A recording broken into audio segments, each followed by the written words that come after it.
நட்டியும் தம்பிராமையாவும் ரொம்ப முக்கியமா 2 பேருமே சொன்னது என்னன்னா, நாங்க அவரை ஃபாலோ பண்றோம், நாங்க அவருடைய ஆதரவாளர் மாதிரி தான், நாங்க அவரை கிரிட்டிசைஸ் பண்ணி எடுக்கலன்னு.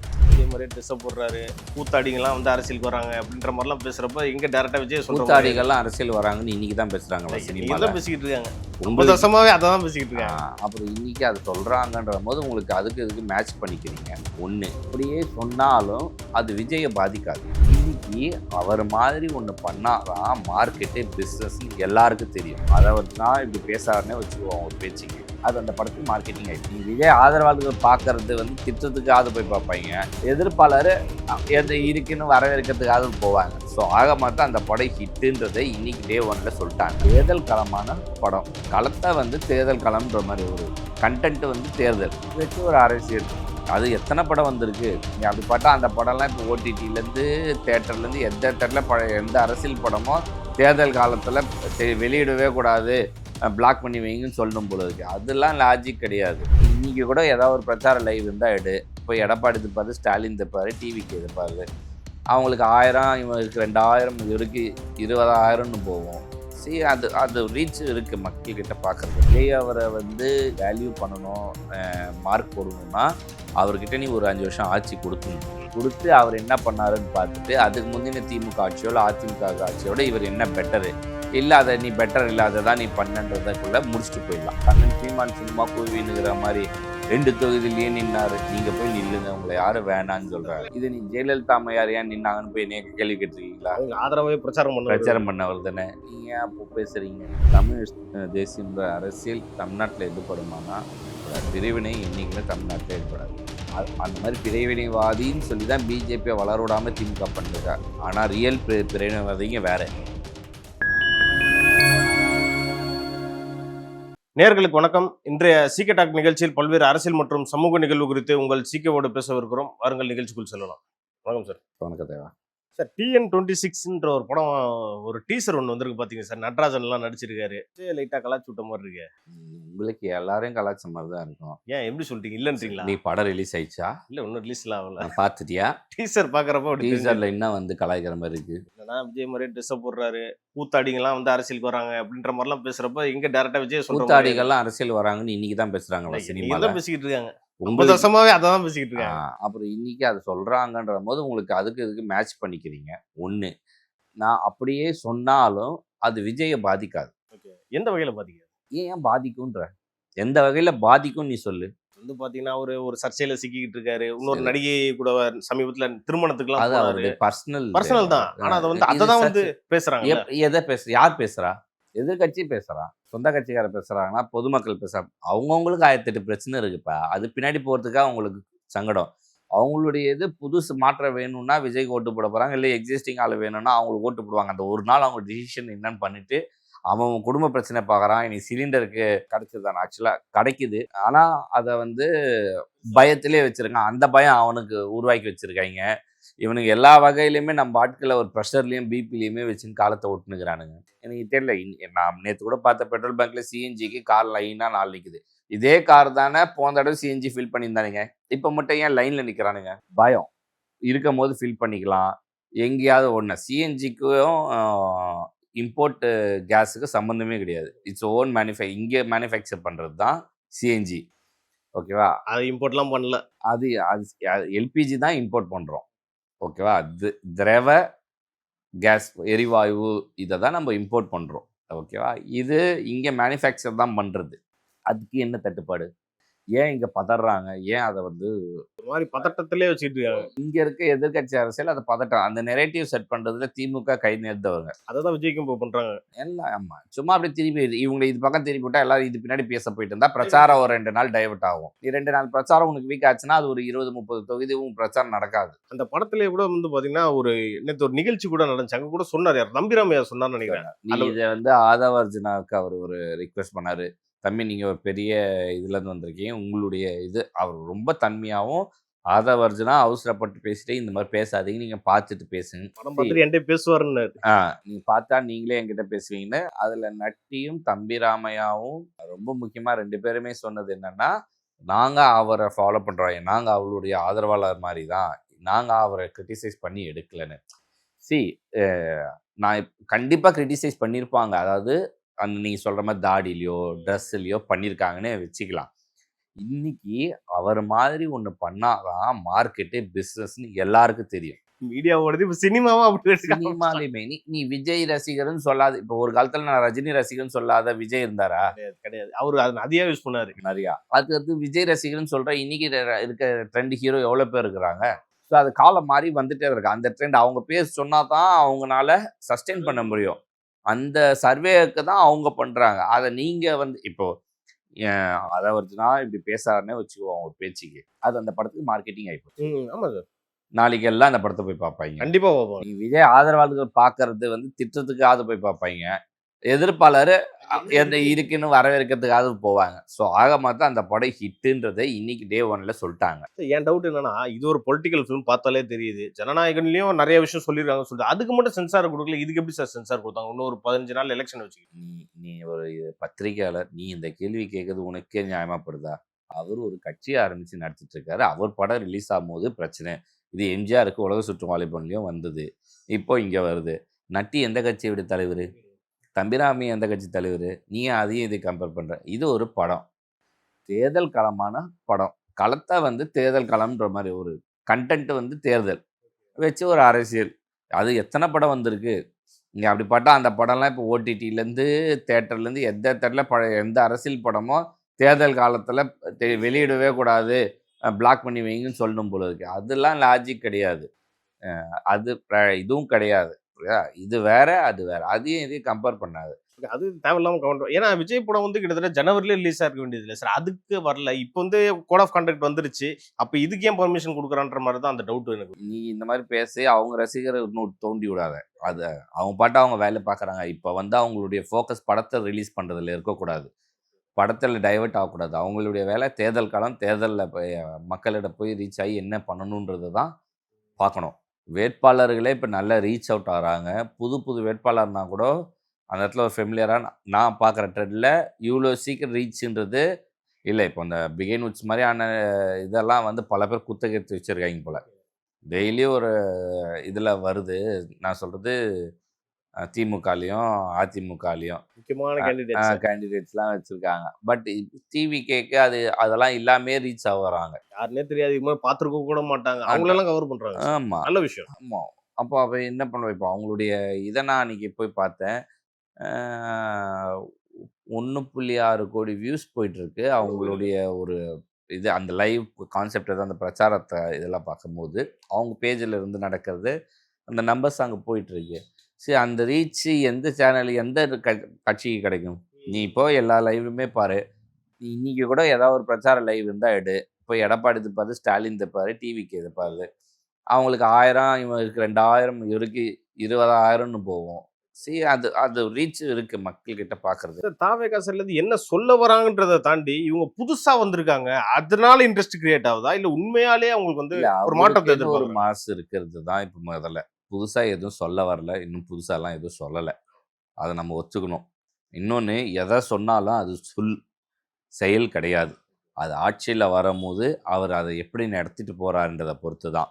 இப்போ நீ விஜய் அவரை வந்து வேல்யூ பண்ணணும், மார்க் போடணும்னா அவர்கிட்ட நீ ஒரு 5 வருஷம் ஆட்சி கொடுத்து அவர் என்ன பண்ணாருன்னு பார்த்துட்டு அதுக்கு முந்தின திமுக ஆட்சியோ இல்லை அதிமுக ஆட்சியோட இவர் என்ன பெட்டரு இல்லை, அதை நீ பெட்டர் இல்லை அதை தான் நீ பண்ணன்றதுக்குள்ளே முடிச்சுட்டு போயிடலாம். அப்போ தான் நம்ம வேல்யூ அடுத்த தேர்தல் எக்ஸாம்பிள் கொடுத்தனா தான் பண்ண முடியும். இப்போ நீ என்ன சொன்னாலும் அது எடுபடாது, அது ட்ரூத்தும் கிடையாது.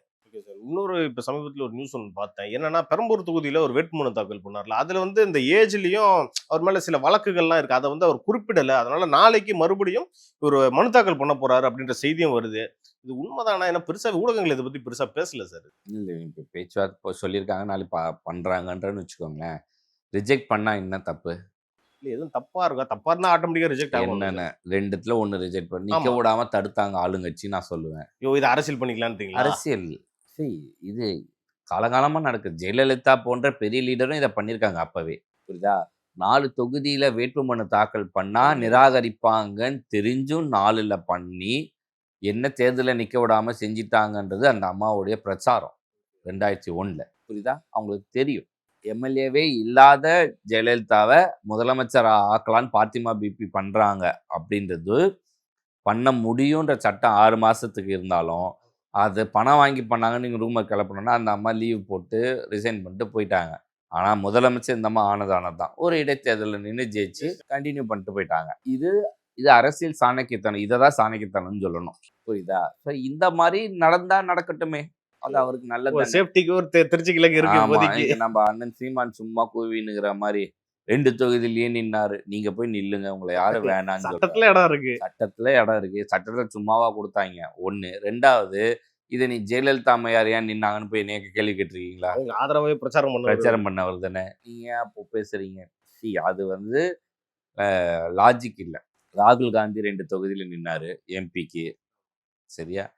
அந்த மாதிரி மோடி நின்னாரு வாரணாசிலையும், குஜராத்ல ஒரு தொகுதியில. இதுல என்ன இருக்கு? சட்டத்துல இடம் நிக்கிற தலைவர் தோல்வி பயம்ட்டு வேற இது வேற பேசுறாங்க. அது அவருக்கு பேசுறதுக்கு கண்டென்ட் இல்ல, அதனால அவர் பேசுறாரு. சீமான் அவருக்கு ஒரு பெரிய இழப்பு இதுல இருக்குன்ற ஒரு பயத்தை இது எடுத்து காட்டுதுன்னு தான் நான் பாக்குறேன். நம்ம இப்ப கூட நடுவுல ஒரு சர்வே பத்தி ஒரு டிஸ்கஸ் பண்ணிருந்தோம் சார். அதுல வந்து சீமானுக்கு 4.9% நான் சொல்றேன். கண்டிப்பாக அவர் வாங்கின 7.5% குறையும். அதுல எந்த மாற்றமும் கிடையாது. அது ஒரு 1/2% குறைஞ்சாலும் அவருடைய வீழ்ச்சி தொடக்கம்னு சொல்லிடலாம். 1/2% ஏறி இருந்தால், வெறும் 1/2% ஏறி இருந்தாலும் அவருடைய எழுச்சி அடுத்த 20 ஆண்டுகளில் இருக்குன்றதை நம்ம முடிப்போம். சார், அவர் இது வரைக்கும் ஒரு 15 வருஷமா தோல்வியை மட்டுமே சந்திச்சுக்கிட்டு இருக்காரு. ஆனா அவர் பேசுற அந்த கொள்கையிலயோ அவர் சொல்ற திட்டத்திலயோ கொஞ்சம் கூட பின்வாங்கவே மாட்டாரு. என்ன மாறல புரியல. ஏன்னா 15 வருஷத்துக்கு முன்னாடி என்ன கொள்கை கொடுத்தாரு சொல்லு சார். அதே கொள்கை தமிழ் தேசியம் பத்தி பேசிக்கிட்டு இருக்காரு. தமிழ் தேசியம் இப்ப எங்க ஸ்ட்ராங்கா பேசிட்டு இருக்காரு. இப்ப பழைய மாதிரி பேசுறது இல்ல, ஆனா அந்த கொள்கையில இருந்து விட்டு கொடுக்கல. அதுக்காக நான் சொல்றேன். கொள்கைன்றது என்ன நீ சொல்லு முதல்ல. சார், நான் எப்பவுமே அந்த திராவிட கட்சிகளோட ஒரு எப்படி சொல்றது சமரச போக்கே போக மாட்டாரு. அது ஏன்னு கேட்க அடுத்த தேர்தலில் பார்ப்போம். அது ஓகே, அடுத்த தேர்தலில் கண்டிப்பா கூட நிற்பாருன்றீங்க. அடுத்த தேர்தலில் பார்க்கலாம், வேற வழி இல்லை. சும்மா அது தமிழ் தேசியம்ன்ற அரசியல் தமிழ்நாட்டில் எடுபடுமானா எடுபடாது. பிரிவினை என்னைக்குமே தமிழ்நாட்டில் எடுபடாது. அந்த மாதிரி பிரிவினைவாதின்னு சொல்லி தான் பிஜேபியை வளரவிடாம திமுக பண்ணிருக்கா. ஆனால் ரியல் பிரிவினைவாதிங்க வேற. ஓகேவா? அவங்க கன்சால்டேட். அவங்க என்ன கேட்குறாங்க, நீங்கள் இஸ்லாமியர் கிறிஸ்தவருக்கு ப்ரியாரிட்டி கொடுத்து எல்லாமே செய்கிறீங்க, ஏன் இந்துக்களை கைவிடுறீங்கன்னு கேட்குறாங்க. அப்போ நீங்கள் இந்துக்கள் சப்போர்ட்டுன்னு நீங்கள் அவங்கள ஒரு முத்திரை கொடுத்துறீங்க, ஏன் சப்போர்ட் பண்ணக்கூடாதுன்னு நான் கேட்குறேன்.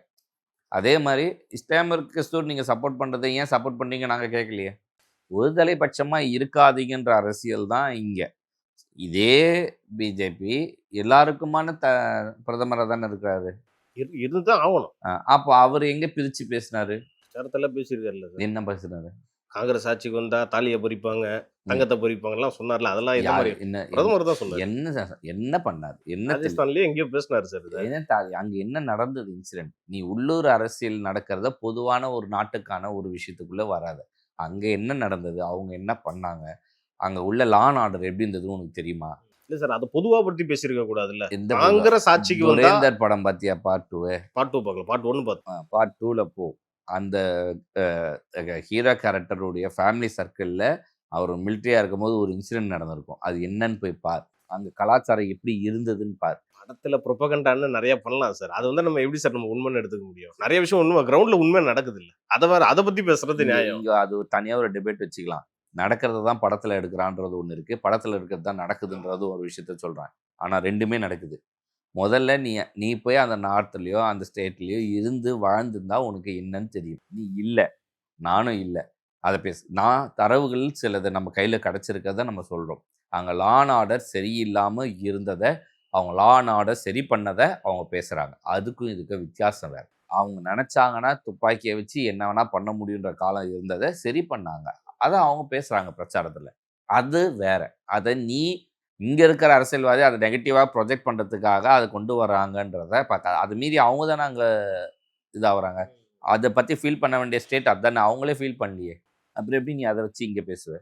பிரதமராக இருந்து இந்த வார்த்தை வரலாமான்றது தான் என்னோட கேள்வி. அந்த திருப்பி சொல்கிறேனே, நீங்கள் கூட தான் சொல்வ திமுக ஆட்சியில் பாலியல் குற்றங்கள் அதிகம்னு. அப்படின்னா அது பேர் என்ன? இல்லை, அது நான் லோக்கல்ல இங்கே நடக்கிறத பற்றி தான் நான் சொல்கிறேன். அதுதான் அவர் அந்த நாட்டு அந்த ஸ்டேட்டில் நடந்ததை பேசுகிறாரு. உனக்கு ஏன் அதில் பிரச்சனை? உனக்கு நான் தமிழ்நாட்டில் நடக்கும்னு சொன்னாரா? எந்த ஸ்டேட்டில் எந்த கட்சிக்காக பேசினாரு? காங்கிரஸ் அங்க. அதை பத்தி பேசினாரு. நீ அதை எப்படி நீ வேணும்னா உனக்கு இந்தியாவுக்கு எடுத்துப்பியா? அதை இங்க பேசினா இங்க மட்டும் சுருக்கிப்பியா? இல்ல சார், நீ அங்க என்ன வந்து இல்ல 200 அங்க rupees rupees-ஆ? நான் அப்படி சொல்லல, நியாயமா தான் சொல்றேன். அங்க என்ன வந்து நியாயம் சார்? இந்துக்களோட தாலிய பறிப்பாருன்னா, இந்துக்கள்ன்றது ராஜஸ்தான்ல மட்டும் இல்ல, தமிழ்நாட்டுல இருக்காங்க, கேரளா இருக்காங்க, ஆந்திரால இருக்காங்க, எல்லா இடத்துலயும் இருக்காங்க. நீ அதே தான் சொல்றேன். பாலியல் குற்றங்கள் வரும் அப்படின்னா குழந்தைகள், பெண்கள் தமிழ்நாட்டுல மட்டும் இல்ல. திமுக மாநில கட்சி சார், தம்பி, தேசிய கட்சி இல்ல சார். அவர் அந்த ஸ்டேட்டுக்கான எலெக்ஷன்ல போய் பிரச்சாரம் பண்ணாரு. பார்லிமெண்ட் சார், தம்பி, இது ஸ்டேட் எலெக்ஷன் இல்ல சார். அங்க என்ன நடக்குதுன்னு அந்த ஊர் பிரச்சாரத்துக்கு பண்ணாரு. இங்க வந்து அந்த மாதிரி பேசினாரா? தமிழ்நாட்டுல ஊழல் குடும்ப ஆட்சின்னு பேசினாரு. அப்ப நீ இது தமிழ்நாட்டு இந்தியா ஃபுல்லா ஊழல் இப்படி பேசிட்டாரு பிரதமர், எத்தனை வேற ஸ்டேட்ல பேசுனீங்க? உண்மையிலே அப்படிதான் சார் பண்ணுவாரு அவரு. நீ அந்த ஸ்டேட்ல போய் வேற ஸ்டேட்ல இந்த மாதிரி பேசினாருன்னு இப்ப பேசுறல்ல, இந்தியா தானே, அப்ப இந்த மாதிரி எங்க நடக்குது அப்படின்னு நீ கேட்டியா? ஏன் கேட்கல? பொதுவாவே அவர் அப்படிதான் பேசுவாரு, அது ஒரு விஷயம். அந்த ஸ்டேட்டுப்பா முதல்ல அரசியல் புரிதல் வச்சுக்கோங்க. நீ நீ 200 ரூபாய் ஊபிஸ் மாதிரி தான் பேசுற. ஒரு விஷயம் நல்லா தெரிஞ்சுக்கோ, அது திராவிடம், அவங்க பேசலாம், நீ பேசக்கூடாது. நீ ஒரு நடுநிலையான ஆளா இருந்தானா நடுநிலையா பேசணும், ஓகேவா? அதை மாத்தி பேசாது. உன்னுடைய வேலை கேள்விகளோ அதுல இருக்கிற விஷயத்த ஆராய்ஞ்சு தெரிவிக்கிறதோ. இப்ப நான் சொல்ற விஷயத்த நீ கூட சொல்லலாம். அவர் அந்த ஸ்டேட்ல அங்க நடக்கிற இஷ்யூவை பேசுறாங்க. அப்போ நீ ஆராய்ஞ்சு அங்க என்ன உள்ளூர் அரசியல் என்ன பிரச்சனை, அது சரியா தவறா, அதுக்காக இவர் பேசினது கரெக்டா, இல்லாத விஷயத்த ஏன் அவர் பேசினாரு நீ பேசியிருக்கணும். சரி சார், நம்ம உள்ளூர் பிரச்சனையாவே இருக்கட்டும், அவர் பேசுனது கரெக்டா? ஏன் என்ன இருக்கு? சரி, அவங்க தானே இப்போ அவங்க பிஜேபி வந்தா இஸ்லாமியருக்கு வந்து ஊரை விட்டு தெத்திடுவாங்கன்னு பேசினாங்க, அது கரெக்டா? அதுவும் தப்பு தான். நீ என்ன பேசியோ எதிர்வினை ஆற்றலனா என்னுடைய வளர்ச்சியோ என்னுடைய விஷயத்த நீ பேசுறது பதியது மக்கள் கிட்டனா நான் பேசியாக வேண்டிய கட்டாயத்தை என்னையால் ஆளாக்குறது. நான் பிஜேபி எங்க பிரிவினைவாதத்தை பேசியிருக்காங்க ஒரு இடத்துல சொல்லு. சிஏ சட்டம் கொண்டு வந்தது எங்க பிரிவினைவாதம்? அது சார், நான் என்ன கேக்குறேன், சிஏ சட்டத்துல யார பிரிவினைக்கு கொண்டு வந்தாங்க? சிஏஏ என்ஆர்சில மட்டும் நான் சொல்றேன், இருங்க நான் சொல்ல வரேன். சொல்லுங்க. பர்மா, பங்களாதேஷ், அங்க இருக்கக்கூடிய இந்துக்கள் இந்தியாவில் வந்து சிட்டிசன்ஷிப் வாங்கலாம், ஏன் வந்து இலங்கை தமிழர்கள் வாங்க முடியும்? ஏன் இலங்கை தமிழர் வாங்குறாங்க? அதான் கேட்குறேன். அங்கேயும் அகதிகள்லாம் இருக்காங்க, அங்கேயும் பல பேர் பிரச்சனை இருக்காங்க, அவங்களும் இந்துக்கள் தான், ஏன் அவங்களுக்கு வந்து இங்க சிட்டிசன்ஷிப் கொடுக்க மாட்டாங்க? அது நீ போய் காங்கிரஸ் பீரியட்ல எல்டிடிக்கு இங்க நீங்க ஒரு அந்த இதுக்கு ஒரு ஸ்டே கொடுத்துருக்காங்க தெரியுமா? அதை செக் பண்ணி சார். ஏன் காங்கிரஸ் பிஜேபி இருக்கு சார். நான் சொல்றது அதுதான்ப்பா. 15 வருஷம் 10 வருஷமா நாங்க இருக்கிறேன்னு வச்சுக்கோ, பிஜேபி இருக்குதுன்னு வச்சுக்கோ. பர்மா, பங்களாதேஷ்ல இந்துக்கள் வதைக்கப்பட்டு நடக்கிற விஷயங்கள் நடக்குது, கரெக்டா? நீ சொல்ற தமிழர்கள் இருக்காங்களே ஸ்ரீலங்கால, இந்த இந்தியா போய் அங்க சப்போர்ட் பண்ணி கொண்டாங்கன்னு அரசியல் ஆக்கியிருக்கு, இருக்கா இல்லையா? அப்போ இங்க உனக்கு எல்லா கண்ட்ரிலையும் ஒரே மாதிரி நீ வைக்கணும் நீ நினைக்கிறதெல்லாம் செய்ய முடியாது. நீ உன் அம்மாவை பெரிய பையன் நல்லா வேலை செஞ்சு நல்லா சப்போர்ட் பண்ணுறதுக்கு ஒரு பிரியாட்டியும், சும்மா இருக்கிறவங்களுக்கு ஒரு பிரியாட்டியும் கொடுப்பாங்க. இப்போ எக்ஸாம்பிள் இவர் பேசுனார் தான், ஐ திங்க் நல்ல ஒரு ஆக்டர் அவர். நல்லா இல்லை படிக்காத பையனோ நல்லா வேலை செய்யறான்னு டம்ளர் வைக்கும் போது டக்குன்னு தான் வைப்பாங்க, ஓகேவா? இன்னொருத்தருக்கு மரியாதையும் கொடுப்பாங்க, அது இருக்கும். சரி, இது இன்டர்நேஷ்னல் பாலிடிக்ஸு. நீ உள்ளூர் அரசியலை பற்றி பேசி உள்ளூர் அரசியலை பற்றி சிஏயில் அவங்க அங்கே கொடுத்தாங்க, அதுக்கான க்ரைட்டீரியா இருக்குது. எங்கே இருக்க, அதுவும் அவங்க இந்துக்கள்னு சொன்னாங்க, இங்கே இருக்க இஸ்லாமியர் அங்கே போன்னு சொல்லலையே. அப்படி சொல்லணும். இவங்களும் இந்துக்கள் தானே. அங்கே அவங்களால வர முடியாமல் அவங்க என்ன சித்திரவதை அனுபவிக்கிறாங்க உனக்கு தெரியுமா? நீ போய் பார்த்துருக்கியா? உள்ளூர் அரசியலுக்குள்ள அந்த நாட்டு அரசியல்ல என்ன அவங்கள அனுபவிக்கிறாங்கன்னு உனக்கு தெரியுமா? பல சிக்கல்கள் அனுபவிக்கிறதா பல பேர் பேசுறாங்க. இங்க இலங்கை தமிழர் கூட எல்டிடியால இங்க ராஜீவ்காந்தி கொல்லப்படலைன்னா அவங்களும் நம்மளும் அவங்கள ஆதரிச்சு சப்போர்ட் பண்ணி தான் வச்சிருந்துருக்கோம். அப்ப அதனாலதான் வந்து அவங்கள அங்கீகரிக்க அரசியல். நீ நம்ம நாட்டு பிரதமர் கொண்டு இருக்காங்கன்ற ஒரு விஷயம் வருது இல்ல தேவா? நீ அது இந்தியா ஒரு அமைப்பு அப்படி பண்ணிருக்கிறதுனால எல்லாருமே வந்து தீவிரவாதி ஆயிட முடியாது. நம்ம ஏன் அந்த கண்ணோட்டத்துல பேசணும்? நீங்க அந்த அமைப்பு இல்லைன்ற விஷயத்த நீ என்னைக்கு நீ ப்ரூவ் பண்ணுங்க. இன்னைக்கு சரி, நீ இவ்வளவு பேசுறல, இலங்கை தமிழர்களுக்கு ஆதரவாளர்கள் யாரு? தமிழ்நாட்டு அரசியல்வாதிகள் இருக்காங்களா? நீ அதை விட்டுடு. இன்னைக்கு திமுக ஆட்சி நடக்குது, ஆதரவாளர் தானே அவங்க. இங்க இருக்க இலங்கையில இருக்க தமிழர்கள்லாம் இன்னும் எதுல இருக்காங்க? அகதிகள் முகாம்ல இருக்காங்க. அவங்களுக்கு சேர்த்து தான் நான் சொல்றேன். சரி, நீ சேர்த்து சொல்லாது சார். முதல்ல அவங்க சட்டம் இப்ப கொண்டு வந்தாங்களே, அதுக்கு முன்னாடி வரைக்கும் அவங்க அகதிகள் முகாம்ல தான் இருந்தாங்க. நீங்க என்ன மாத்தி இங்க பண்ணீங்க? நீ அவங்கள கேள்வி கேட்கறது, அவங்களையும் கேள்வி கேட்கலாம், ஒன்றியத்துல இருக்க பாஜகவும் கேள்வி கேட்கலாம். சிலது இந்திய அரசியலமைப்பு சட்டத்தை அதுக்கேற்ற மாதிரி தான் நடக்க முடியும், சில விஷயத்த நம்ம கேள்வி கேட்குறது லாஜிக் இல்லை. கண்டிப்பாக நீ எத்திக்கலாக ஒரு மனசாட்சியோட பண்ணும்போது கேட்கறது கேள்வின்றது வேற. நாட்டு பாதுகாப்பு, நாட்டு மொத்தமாக ஒரு சார்புன்னு வர இடத்துல நடக்கிற விஷயங்கள் வேறு. நம்ம ஒரு மனிதாபிமானமாக இங்கே ஒரு விஷயம் நடக்கிறத நம்ம கேள்வி மனசில் நினைக்கிறதோ பேசுறதுன்றது வேற. நம்ம இந்தியா அப்படின்னு நம்ம பார்க்கும்போது அதை நம்ம வேற மாதிரி பார்க்கணும். இன்னொன்று, இன்னைக்கு இலங்கை நமக்கான ஆதரவு அரசாங்கமும் கிடையாது. அங்கேருந்து இங்கே நீங்கள் வைக்கும் போது நம்மளுடைய பாதுகாப்பு எந்த அளவுக்கு இருக்கும். இன்னொன்று, நீ இப்படி யோசிச்சுப்பாரு, அங்கே இருக்கும் தமிழர்கள் அங்கே இருந்தால் தான் இந்தியாவுக்கு இந்த பக்கம் இருக்க சவுத் சைடுக்கு பாதுகாப்புன்னு அரசாங்கம் நினைக்கிறாங்க. அதனால் அவங்க அங்கேருந்து இங்கே டைவர்ட் ஆகக்கூடாதுன்னு நினைக்கிறாங்கன்னா என்ன பண்ணுவேன்? நீ ஏன் இது இந்த கண்ணோட்டத்தில் பார்க்கல? அங்கே இருந்தால் நாளைக்கு அந்த அரசாங்கம் ஏதோ ஒன்று இருந்தால் கூட இவங்கள வச்சு நம்ம ஒரு டிஃபென்ஸ் போர்டுக்கு போக முடியும் அப்படின்னு நினைக்கலாம் இல்லையா? இது நீயும் நானும் முடிவு பண்ண முடியாது. ரியாலிட்டி என்ன சொல்லலாம். இதை டிபேட்டாக வைக்கிறதே தப்புன்றது என்னுடைய ஒப்பீனியன். ஏன்னா அது பாதுகாப்பு சம்மந்தப்பட்டது, அரசியலமைப்பு சம்மந்தப்பட்ட விஷயங்கள். அதை முழுசா தெரியாத நீயும் நானும் பேசுறது நாட் ரைட். ஏற்றுக்க முடியாது. Not right. ஏற்றுக்க முடியாதுல்ல. It's not right. Okay sir. நேரத்துக்கும் கருத்துக்கும் நன்றி சார். நன்றி.